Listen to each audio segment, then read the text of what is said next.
우리 사도행전 우리 1장 12절 전까지는 제가 저번 주에 이제 설교할 때 예수님이 이제 감람원이라는 곳에서 이제 승천을 하셨습니다. 감람산이죠. 그리고 예수님께서 하늘로 올라가신 그대로 또 하늘로 다시 본 그대로 다시 내려오신다고 재림한다라고 하였습니다. 그러면서 그 재림의 시기에 대해서는 알 수 없다라고 그렇게 말했습니다. 그래서 이단들의 특징들은 어떤 특정한 장소 아니면 특정한 수 그리고 어떤 특정한 자기만의 단체를 얘기할 때 그것들이 이단들의 특징이라고 이렇게 말씀을 드렸습니다. 이제 제자들은 예루살렘의 다락방으로 왔습니다. 우리 12절 말씀을 한번 다 같이 한번 읽어보겠습니다. 1장 12절 시작. 제 아들이 감람원이라 하는 산으로부터 예루살렘에 돌아오니 이 산은 예루살렘에서 가까워 안식일에 가기 알맞은 길이라. 여기 보면 예수님이 승천이 일어난 일이 안식일이라고 이렇게 말하고 있는데 그 안식일에 대해서 강조하려고 한 것이 아니라 이 안식일에는 움직여야 되는 그때 당시 유대교에 아직 영향이 있었기 때문에 그런 마땅한 거리가 있었습니다. 그래서 한 1.6km 이내의 그런 어떤 거리면 움직일 수가 있었습니다. 그렇기 때문에 이 예루살렘과 있었던 그 감람산에 있는 그 거리는 한 1.6km 정도의 거리라고 이제 그것을 이제 말해주고 있는 거죠. 그곳에 누가 모여 있습니까? 먼저 11명의 제자들이 이름이 있습니다. 그죠? 베드로와 요한, 야고보, 안드레와 빌립, 도마와 바돌로메, 마테와 및 알페의 아들 야고보, 셀료신 시몬, 그리고 야고보의 아들 유다가 이제 11명이 있게 됩니다. 그 다음에 또 누가 있습니까? 14절에 보니까 14절 한번 다 같이 읽어볼까요? 여자들과 예수의 어머니 마리아와 예수의 아우들도 더불어 마음을 같이하여 오로지 기도에 힘쓰더라. 아멘. 여자들이 누구인지에 대해서는 구체적으로 나와 있지 않지만 예수님을 따라다녔던 많은 그런 여제자들이 있었습니다. 그리고 예수의 어머니 마리아와 또 예수의 아우들이라고 이렇게 나오고 있습니다. 예수의 아우들, 예수님의 그 아우들이 4명이 있었는데 혹시 기억나는 사람 있습니까? 그죠? 야고보, 그 다음에 요셉, 시몬, 유다 이 4사람이었습니다. 이 4사람이 다 모였는지 안 모였는지 그것은 알 수 없지만 여기에 왜 예수님의 아우들에 대해서 따로 이렇게 아우들이라고 명명을 해놨을까요?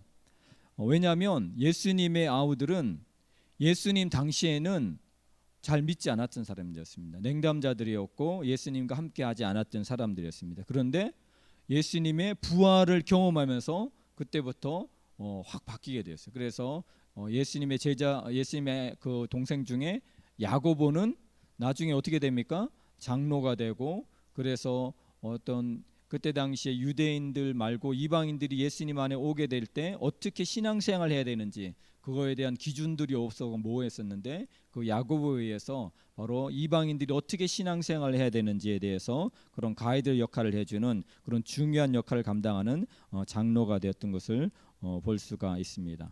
그래서 이방인들이 이제 예수님을 믿게 될 때 우상에 더러운 것과 음행과 그 다음에 목매어 죽인 것과 피를 멀리할 것에 대해서 그렇게 이야기해주고 신앙적으로 인도하였습니다.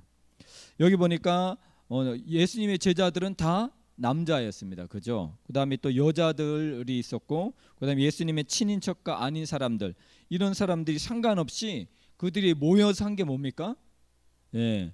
그들이 모여서 정말 더불어 마음을 같이하여 오로지 기도에 힘쓰더라라고 그렇게 말하고 있습니다. 누가 모였느냐 상관하는 것이 아니라 정말 그들이 무엇을 했느냐 그것이 중요합니다. 그리고 그들이 누구를 뽑았느냐라고 그것도 중요하지만 그들이 무엇을 했느냐 그것이 너무나 중요합니다. 그래서 더불어 마음을 같이 오로지 기도에 힘썼다라고 그렇게 말하고 있습니다. 우리 16절 17절 한번 말씀 우리 다 같이 한번 읽어보겠습니다. 16절 17절 시작. 형제들아, 성령이 다윗의 입을 통하여 예수의 잡는 자들의 길잡이가 된 유다를 가리켜 미리 말씀하신 성경이 응하였으니 마땅하도다. 이 사람은 본래 우리 수 가운데 참여하여 직무의 한 부분을 맡았던 자라. 아멘. 여기 보면 제가 말씀을 묵상하다가 이 길잡이, 예수 잡는 자들의 길잡이가 된 사람이 누구라고 그러겠습니까? 예, 가룟 유다였습니다. 기도하는 120명의 사람들은 예수님께로 예수님께 인도하는 길잡이가 되었지만, 증인이 되었지만, 기도하지 않고 있던 이 가룟 유다는 어떤 길잡이가 되었습니까? 예수님을 잡는데 거기에 길잡이 역할을 했다는 거죠.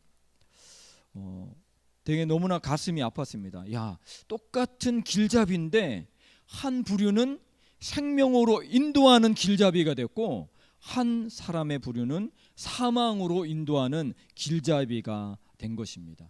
그런데 확연히 그들을 가름하는 그런 어떤 기준이 있었는데, 그것이 뭐냐면 바로 기도였습니다. 그걸 보면서 우리가 지금 어떤 담임 목사님을 뽑는 중요한 기로 가운데 있습니다. 그래서 우리가 정말 어떤 분을 뽑을까, 그것도 중요하지만 뽑는 우리들이 정말 어떤 모습으로 있느냐, 그것이 너무나 중요하다는 것을 알게 되었습니다. 그래서 여러분들이, 저와 모든 여러분들이 정말 하나님 앞에 기도함으로써 생명으로 인도하는 그런 모든 기도의 길잡이들, 또 섬김의 길잡이들, 그런 어떤 생명의 길잡이들이 될 수 있는 저와 여러분 되길 바라겠습니다. 그래서 그들은 12번째 사도의 조건으로서 요한의 세례로부터 우리 가운데서 올려가신 날까지 항상 우리와 함께 다녔던 사람이 우선적인 그런 조건이었습니다. 그런데 여기에 이 조건에 대해서 말하고 있지 않지만 너무나 중요하고 너무나 기본적인 그런 조건이 있었습니다. 그게 뭡니까? 바로 이 전제가 뭐예요? 벌써 여기 모였던 사람들이, 바로 이 120명의 사람들은 더불어 마음을 합하여 기도한 사람들이라는 거죠. 먼저 어떻게 보면 항상 함께했던 그런 어떤 사람들이지만, 기본적인 조건은 정말 같이 기도하면서 같이 하나님 앞에서 눈물로 호소하고 하나님 앞에 메어 달렸던 그 사람들 중에서 뽑았던 것들을 볼 수가 있습니다. 그래서 우리가 사람을 뽑을 때 두 가지의 기준이 있어야 합니다. 그가 하나님 앞에서 어떠한 사람인가, 그리고 사람들 앞에서 어떠한 사람인가, 이 두 가지의 기준이 충족이 되어야 되는 것입니다. 그래서 하나님 앞에서 그가 기도하는 사람인지 아닌지를 살펴보아야 했습니다. 그리고 사람들 앞에서 우리 공동체와 얼마나 소통하며 우리 공동체와 맞는 사람인지를 살펴보아야 했습니다. 그것이 바로 요한의 세례로부터 우리 가운데 올려가신 날까지 항상 우리와 함께 다녔던 사람이라는 그런 조건이 바로 얼마나 우리 공동체와 그런 공통 분모가 많이 있는지를 보아야 한다는 것입니다. 계속해서 보면 어떻게 이제 여기에서 뽑았냐면 제비뽑기로 뽑았던 것을 볼 수가 있습니다. 이 하나님의 주권과 그다음에 인간의 책임이라는 그런 관점에서 이 제비 뽑아 추첨하는 것에 대해서 좀 살펴보려고 하는데요. 이 추첨 제도는 하나님의 주권을 인정하면서 하나님의 인도를 받는 좋은 방법에는 틀림없습니다. 그러나 앞에서 말한 바와 같이 후보자 선정에 대한 엄격한 기준이나 심사 없이 무턱대고 그런 추첨에 의해서 그렇게 뽑으면 안 됩니다. 그거는 마치 점쟁이들이 점을 치듯이 타락할 그런 위험성이 있는 것입니다. 아무리 좋은 제도라 할지라도 잘못 사용될 때는 미신처럼 타락할 수가 있는 것입니다. 하지만 요즘 우리 한국 교계 보면 뭐 총회장이라든지 아니면 여러 가지 그런 어떤 할 때 선거율이 너무 지나친 걸 볼 때 오히려 이 추첨 제도로 하는 것도 좋은 어떤 그런 너무 뜨거운 선거율을 또 부정선거로 나갈 수 있는 막는 방법이 될 수 있겠다, 그런 생각도 하게 됩니다. 그런데 이 추첨 방식만이 성경적인 걸까요? 우리 한번 사도행전 14장 23절 한번 좀 비춰주시기 바랍니다. 스크린에 한번 다 같이 한번 읽어보겠습니다. 시작. 각 교회에서 장로들을 택하여 금식 기도하여 그들이 믿는 주께 그들을 위탁하고. 여기서 이제 장로들을 택하게 될 때, 장로들을 뽑게 될 때 여기에서 이 택한다는 그런 용어가 있는데 이것이 바로 케이로토네오라는 그런 뜻입니다. 이것은 바로 손을 들어 투표한다라는 그런 원어적인 뜻이 있습니다. 그래서 교회 회중들이 투표로 장로들을 선출하였다는 그런 뜻입니다. 따라서 투표에 의한 선출 방법도 이것도 성경적인 방법인 것입니다. 그래서 우리가 제비 뽑기만 이것이 성경적이라고 이렇게 해서는 아니 되는 것입니다. 그래서 우리는 교회나 단체에서 직분자를 선출할 때 추첨과 투표의 두 가지 방식을 다 사용할 수 있습니다. 형편에 따라 합당한 방식을 따라서 선택하면 되는 것입니다. 모든 것이 정상적이며 별 문제가 없을 때 추첨 방식과 아울러 기도하면서 행하는 투표 방식이 하나님 뜻에 합당한 사람을 세우는 좋은 방법이 될 수가 있는 것입니다. 우리가 어떤 방법을 사용하든 인간의 뜻이 아니라 하나님의 뜻이 잘 반영되도록 하는 것이 중요합니다. 교회는 인간의 뜻을 이루기 위해서 인간적인 방법으로 운영하는 인간단체가 아닌 하나님의 뜻을 이루기 위한 하나님을 섬기는 사람들이 모인 거룩한 단체입니다. 따라서 인간의 욕심을 버리는 것이 선행되어야 하면서 집단 이기주의나 아니면은 파벌 정치로 지배되어서는 안 되는 것입니다. 그래서 오늘 뽑힌 두 사람이 누구였죠? 두 사람 인물이 한 사람은 바사바라고 하는 사람이고 별명이 뭡니까? 유스도라고 합니다. 근데 이 바사바라는 것은 바자라는 것은 아들이거든요. 사바라는 것은 안식일이거든요. 안식일의 아들이라는 이름을 가진 사람이 바로 바사바였습니다. 안식일에 아마 태어나지 않았었냐 바사바가 그렇게 보고 있습니다. 하나는 이제 마띠아입니다. 마띠아의 이름의 뜻은 하나님의 선물이라는 그런 뜻입니다. 보면 이 바사바에게는 별명이 유스도라는 그런 정의라는 그런 별명이 있었습니다. 그것을 볼 때 어떻게 보면 사람들에게는 별명까지 있는 그 유스도 바사바가 더 사람들에게 인기가 있었을 것입니다. 그런데 결국은 하나님이 뽑은 사람은 마띠아인 것을 보면서 참 아이러니하다라고 생각됩니다. 근데 문제는 이 정말 중요한 직책에서 12제자를 뽑는 직책에서 바사바는 떨어졌는데 마띠아는 붙었는데 마띠아의 이름은 그 이후에 나타나지 않는데 유스도라는 이름은 계속해서 바사바라는 이름은 나타나고 있는 것을 보게 됩니다. 우리 사도행전 15장 22절 한번 보겠습니다. 우리 한번 비춰주세요. 한번 다 같이 읽어보겠습니다. 시작.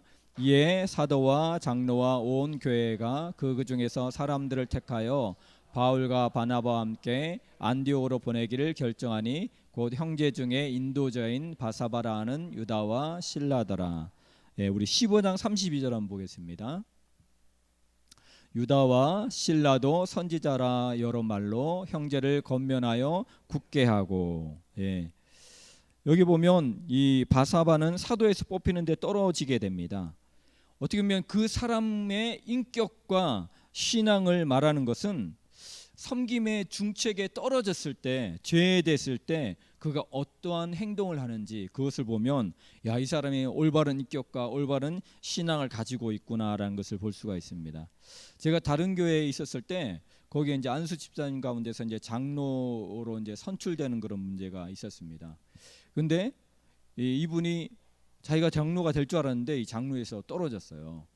그러니까 이것 때문에 시험에 들어가지고 교회를 옮겨버리더라고요. 그것을 보면서 참 마음이 좀 아팠는데 정말 우리가 어떤 직책에 있을 때 그것도 어떤 봉사를 하냐 그것도 중요하지만 우리가 아무런 직책이 주어지지 않을 때 그때 하나님 앞에 우리가 열심을 내지 않느냐 열심을 내느냐 그것을 보면 참된 신앙을 가지고 있는지를 우리가 알 수가 있습니다. 그래서 오늘 말씀해 보니까 이 바사바는 그런 어떤 사도의 중책에서 떨어지게 되는데도 오히려 그는 더 열심을 냈어요. 그래서 안디옥 교회가 이단 사상들이 와서 잘못된 가르침으로 해서 막 흔들리는 모습을 보게 되니까 거기에 바나바와 바울과 오늘 나오는 이 바사바와 실라 이 네 사람을 파송하게 됩니다. 그래서 이 안디옥 교회를 굳게 하는 그런 모습을 볼 수가 있는 것을 볼 수가 있습니다. 그래서 정말 우리가 하나님의 섬김에 관심 있는지 아니면 하나님의 섬기는 직분에 관심 있는지 그것을 우리가 중요하게 생각을 해야 됩니다. 과연 나는 하나님을 섬김에 대해서 더 중요하고 생기고 있는지, 아니면 내가 하나님을 섬기는 직분에 대해서 더욱더 관심이 있는지, 그것을 생각해 보면서 우리가 하나님을 섬기는 직분이 없다 할지라도 우리 이순신 장군이 왜 그렇게 존경받는 사람입니까?